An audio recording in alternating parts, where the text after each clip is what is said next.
Selamat pagi anak-anak semua. Bertemu kembali kita dalam pembelajaran Pendidikan Agama Hindu dan Budi Pekerti untuk kelas 7 SMP. Ibu harap kita semua dalam keadaan sehat dan selalu dalam lindungan Ida Sang Hyang Widiwasa. Hari ini kita akan membahas mengenai kepemimpinan dalam agama Hindu. Sebelumnya Ibu haturkan panganjari umat. Om Swastiastu. Dan sebagai umat yang beragama, sudah sepantasnya kita untuk memulai setiap aktivitas kita dengan berdoa. Mari kita mengambil sikap Amusti Karana. Mari kita berdoa. Om Purwejato Brahmano Brahmacari Dharmam Wasanastapa Sodatistat Tasmajatam Brahmanam Brahma Liestam Dewasca Sarwe Amretna Sakama. Ya Tuhan, murid-Mu hadir di hadapan-Mu. Oh Brahman yang berselimutkan kesaktian dan berdiri sebagai pertama. Tuhan, anugerahkanlah pengetahuan dan pikiran yang terang. Brahman yang agung, setiap makhluk hanya dapat bersinar berkat cahaya-Mu yang senantiasa memancar. Anak-anak, seperti yang Ibu sampaikan tadi, bahwa hari ini kita akan membahas mengenai kepemimpinan dalam agama Hindu. Adapun yang menjadi tujuan pembelajaran kita pada hari ini yaitu yang pertama, menjelaskan atau anak-anak dapat menjelaskan konsep kepemimpinan dalam agama Hindu. Yang kedua adalah anak-anak mampu untuk menguraikan syarat-syarat seorang pemimpin. Tujuan yang ketiga adalah anak-anak mampu untuk menuliskan konsep kepemimpinan dalam agama Hindu. Dan tujuan yang terakhir adalah anak-anak mampu untuk menyajikan syarat-syarat seorang pemimpin. Sebelumnya Ibu ajak kita untuk mengamati. Setiap manusia yang dilahirkan ke dunia pada hakikatnya adalah seorang pemimpin. Setidaknya ia atau kita merupakan seorang pemimpin bagi diri kita sendiri dan keluarga. Tidak semua orang memiliki kemampuan untuk memimpin orang lain agar sesuai dengan tujuan yang diinginkan. Pemimpin yang baik menurut Hindu adalah pemimpin yang mampu memberikan teladan, selalu mengusahakan kesejahteraan rakyat atau Sukarnikangrat, dan mengutamakan kepentingan umum, menghindari kesenangan pribadi. Hal ini ditegaskan dalam Arta Sastra bahwa kebahagiaan kepala negara terletak pada kebahagiaan rakyatnya. Apapun yang menyebabkan dirinya senang, hendaknya tidak beranggapan bahwa itu baik. Tapi apapun yang membuat rakyat bahagia, itulah yang terbaik bagi seorang raja. Oke. Yang pertama kita masuk pada pengertian pemimpin dan kepemimpinan. Jadi yang dimaksud dengan pemimpin adalah, kalau dalam Kamus Besar Bahasa Indonesia, pemimpin berasal dari kata dasar pimpin yang berarti bimbing atau tuntun. Jadi pemimpin adalah seorang pribadi yang memiliki kecakapan dan kelebihan, khususnya kecakapan atau kelebihan di satu bidang sehingga mampu untuk mempengaruhi dan menuntun orang lain untuk bersama-sama melakukan aktivitas tertentu demi pencapaian satu atau beberapa tujuan bersama. Nah, sedangkan kepemimpinan adalah kemampuan dan keterampilan seseorang ketika menjabat sebagai pimpinan atau pemimpin dalam satu organisasi untuk mempengaruhi perilaku dan mengarahkan orang lain, khususnya bawahannya agar berpikir dan bertindak sedemikian rupa sehingga dapat memberikan sumbangan nyata dalam pencapaian tujuan organisasi. Pengertian ini merupakan pengertian dari Bapak S.P. Siagian. Nah, apa sih syarat-syarat pemimpin? Kalau syarat-syarat seorang pemimpin dalam niti sastra, dalam Lontar Nawanatya dijelaskan bahwa seorang pemimpin di dalam memilih para pembantu-pembantunya atau orang-orang yang menolongnya harus memiliki satu kebijaksanaan. Kebijaksanaan inilah yang diibaratkan memiliki seperti memilih segunung bibit bunga yang harum baunya, indah warnanya, yang tidak cepat layu serta mempunyai manfaat yang utama. Bunga-bunga tersebut mampu memberikan kepuasan bagi yang melihat maupun yang menggunakannya. Demikian seorang raja atau seorang pemimpin dalam memilih pembantu-pembantunya seperti memilih segunung bibit bunga itu, harus yang berkualitas. Nah, adapun orang-orang yang patut dipilih sebagai seorang pemimpin menurut Lontar Nawanatya adalah sebagai berikut. Yang pertama adalah Pratnyawidagda. Pratnyawidagda artinya bijaksana dan mahir dalam berbagai ilmu pengetahuan. Orang yang mampu menjadikan ilmu sebagai alat untuk memperkuat diri dan mampu menjadikan dirinya seorang yang bijaksana, inilah yang disebut dengan Pratnyawidagda. Syarat yang kedua yaitu Parama Arta. Parama Arta artinya orang yang memiliki cita-cita mulia dalam hidupnya adalah orang yang dalam mencari sumber hidup dan kehidupan melalui bakti kepada Tuhan dan mengabdi pada sesama dengan penuh cinta kasih. Dari baktinya kepada Tuhan inilah dan pengabdiannya kepada sesama, mereka mendapatkan sumber hidup dan kehidupan. Syarat yang ketiga yaitu Wira Sarwa Yuda.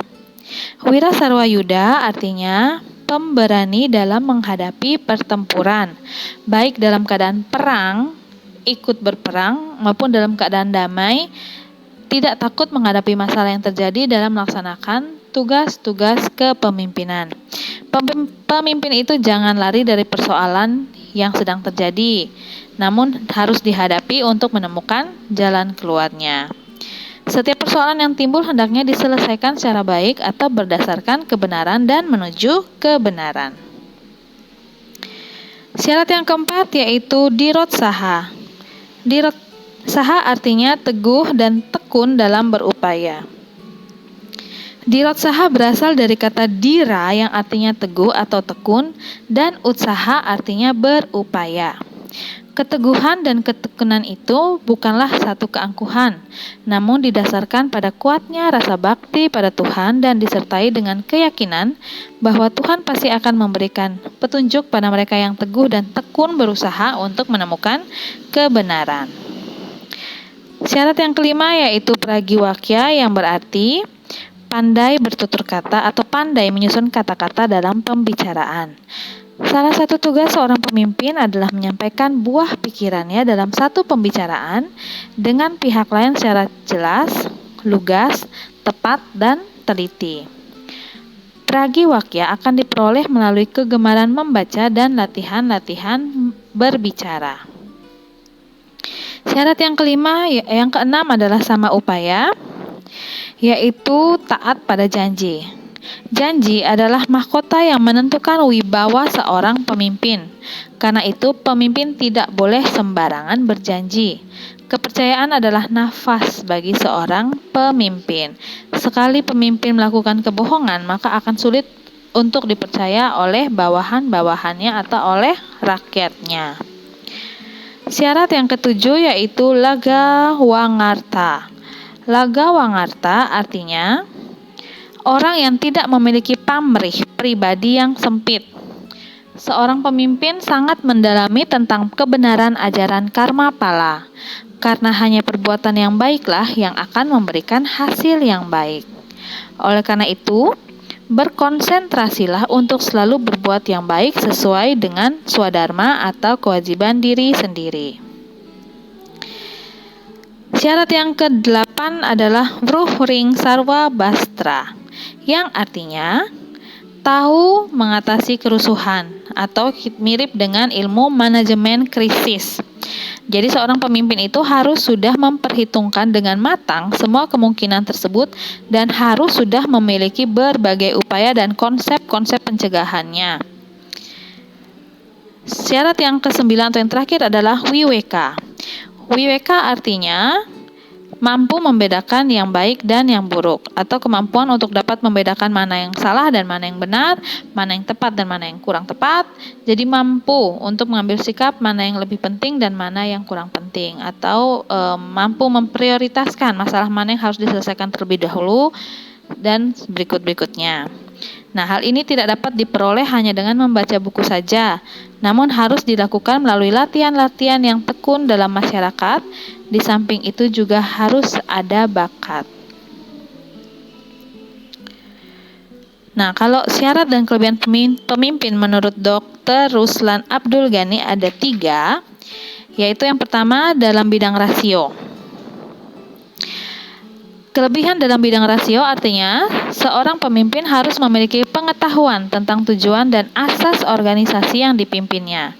Memiliki pengetahuan tentang cara-cara untuk menjalankan organisasi secara efisien dan dapat memberikan keyakinan kepada orang-orang yang dipimpin ke arah berhasilnya tujuan.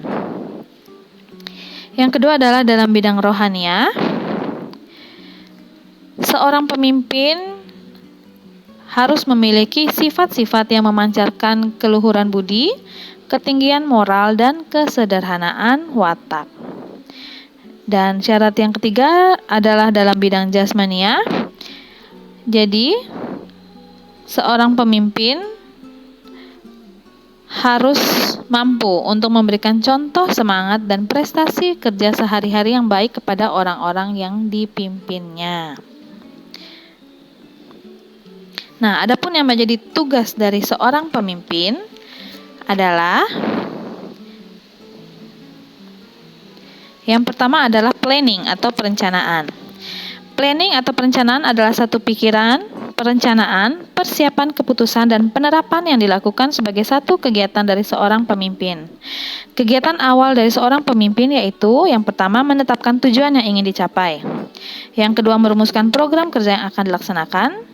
Yang ketiga, merumuskan kebijakan-kebijakan yang bersifat umum. Dan yang keempat adalah menerapkan fasilitas dan sumber-sumber yang dipergunakan dan yang lainnya yang berhubungan dengan perencanaan. Tugas yang kedua adalah organization atau pengelompokan. Organization atau pengelompokan adalah usaha untuk mengelompokkan atau menata kegiatan-kegiatan yang telah dicantumkan dalam sebuah perencanaan. Yang ketiga adalah directing. Directing adalah mengusahakan agar pekerjaan itu dilaksanakan. Jadi jangan hanya direncanakan tapi tidak dilaksanakan. Seorang pemimpin itu harus memastikan bahwa rencana-rencana yang telah dilakukan itu akan dilaksanakan atau sedang dilaksanakan. Tugas yang keempat yaitu coordinating adalah tindakan untuk memperoleh dan memelihara kesatuan di antaranya karena bagian pelengkap dari usaha-usaha lainnya. Melalui koordinasi akan mendapatkan keyakinan atau kemantapan kerja bahwa usaha dari setiap unsur baik perorangan maupun bagian ditunjukkan untuk memperoleh hasil yang sama. Adapun hal-hal yang perlu diperhatikan untuk memperoleh hasil yang sama dari adanya koordinasi adalah yang pertama adalah kebijakan yang jelas. Yang kedua adalah komunikasi yang baik. Dan yang terakhir adalah adanya semangat kesatuan dan persatuan. Koordinasi ini sendiri merupakan satu upaya untuk mewujudkan tatanan kepemimpinan dari satu organisasi yang bersih dan berwibawa. Nah, tugas yang kelima atau yang terakhir adalah controlling. Controlling adalah merupakan pengawasan terhadap rencana yang telah dilaksanakan oleh pemimpin untuk memperoleh keyakinan. Jadi melalui controlling ini, seorang pemimpin bertugas untuk memastikan bahwa jalannya perencanaan itu sudah sesuai dengan rencana yang dibuat. Tidak ada hal-hal yang menyimpang dari perencanaan yang telah dibuat. Kalaupun mungkin ada ditemukan satu masalah, harus tahu masalah itu diakibatkan oleh apa dan dicari jalan keluarnya seperti apa. Oke, materi untuk pertemuan hari ini sekian saja. Untuk tugasnya, silakan anak-anak menjawab pertanyaan di bawah ini. Tugas dituliskan pada buku tugas khusus agama Hindu, lalu difoto dan diupload di Google Classroom. Anak-anak harus tetap rajin belajar ya, karena kalau bukan kalian, siapa lagi yang akan membantu kalian? Oke, sekian dan terima kasih untuk hari ini. Kita tutup pertemuan hari ini dengan doa. Om Dewa Suksma Parama Asintya Yanama Swaha. Om Santi, Santi, Santi, Om. Jangan lupa untuk selalu menjaga kesehatan, selalu terapkan protokol kesehatan untuk melindungi diri kita dan orang lain dari COVID-19. Anak-anak harus tetap semangat belajar ya. Semoga COVID segera berlalu dan kita dapat bertemu secara langsung dalam pembelajaran offline atau tatap muka. Sampai bertemu lagi pada pembelajaran berikutnya. Bye-bye.